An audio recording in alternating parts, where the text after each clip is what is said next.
Hello, everyone. For those of you who don't know me, my name is Grant. I'm just a guy in his 30s, and the reason I make these videos is because I don't want you to make the same kind of money mistakes that I've made. Today's topic, we're going to be talking a little bit about Dave Ramsey, his financial advice, and how I think some of the advice that I got from Dave back in my early 20s left me a little ill-prepared for basically the life that I would see over the next decade. So let's jump right into it. The first thing that I think kind of factors into all of this is basically I had some money saved up, and following his advice, we paid off some debt.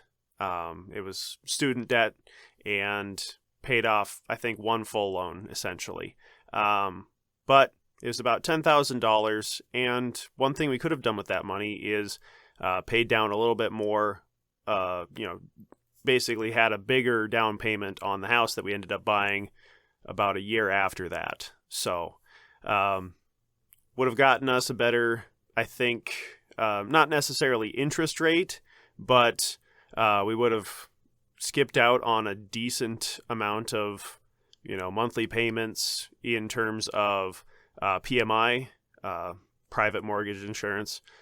Basically what that is if you don't have a big enough down payment saved up, then the bank that you use to get a mortgage, they'll have some insurance that they'll buy, and you have to pay for it in case for some reason you default on the loan, so that they're not out all this money because, now they have this illiquid asset that they're not able to do anything with right away. And, they're missing out on all this cash that you would have been paying them over that amount of time. So they won't take out that private insurance if you have at least 20% of the appraised value or the proposed value of the house paid down in the down payment. But if you don't, and I think we probably only had about 5% down on the house, which I think that extra 10,000 might have only gotten us to another maybe 5% more, maybe a little bit more than that. But it's still just one of those things where if you look at it, what's going to save you the most money in the long run? And I think that when you just kind of take his advice at face value without doing any of your own research, that's kind of the problem you can find yourself running into. The last thing that I think I want to kind of touch on in this video is the idea of opportunity cost. This is one thing that I really think Dave kind of misses the boat on, especially when talking people into acting one way or doing one thing versus another.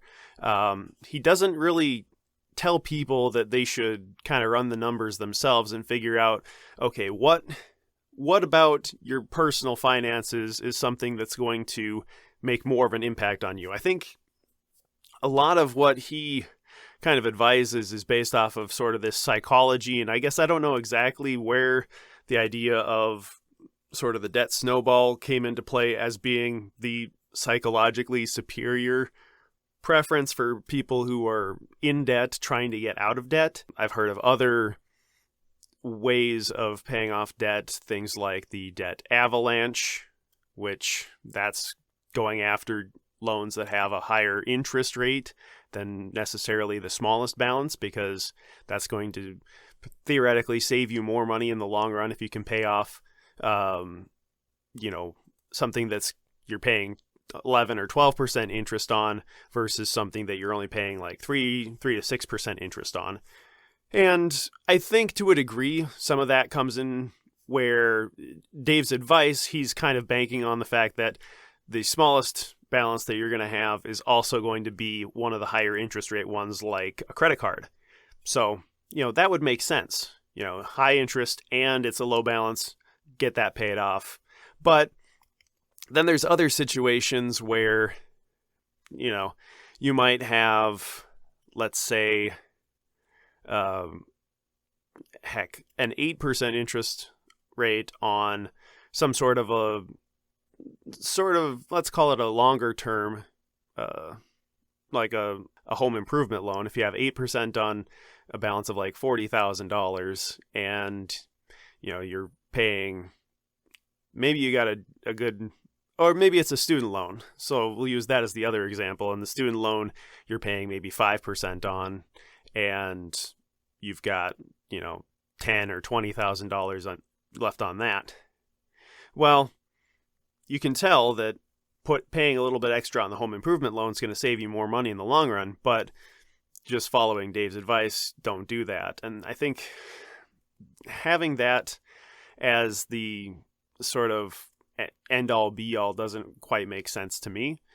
I see where he's coming from, but again, you're leaving money on the table. Another thing that I think when you follow his baby steps, it's not exactly the best advice because you're missing out on potential growth if you were to invest. Because that's one thing that, he always tells people that if they haven't done baby steps 1 through 3 or 4, and they're asking, oh, how should I be investing or should I be contributing to my retirement? And he tells people no.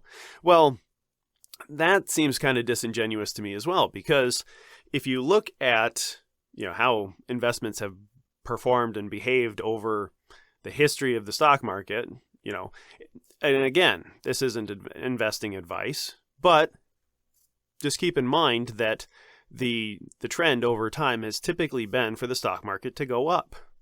And that's the long-term forecast typically. But when you look at it, the biggest gains that you ever see on any sort of investments that you have are going to be on the first dollars put in.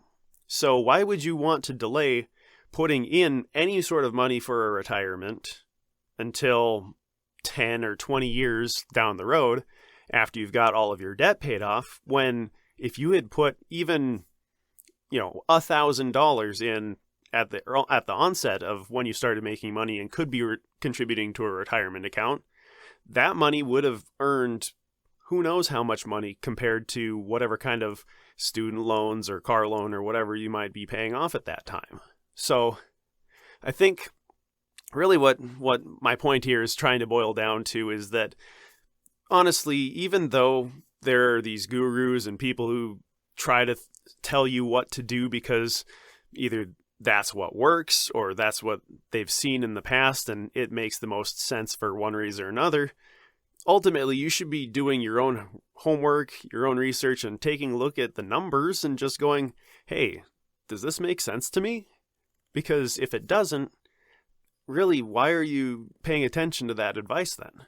I guess that's kind of what I hope people will do from now on, is do their own research and just kind of pay a little bit more attention to what they're doing with their money.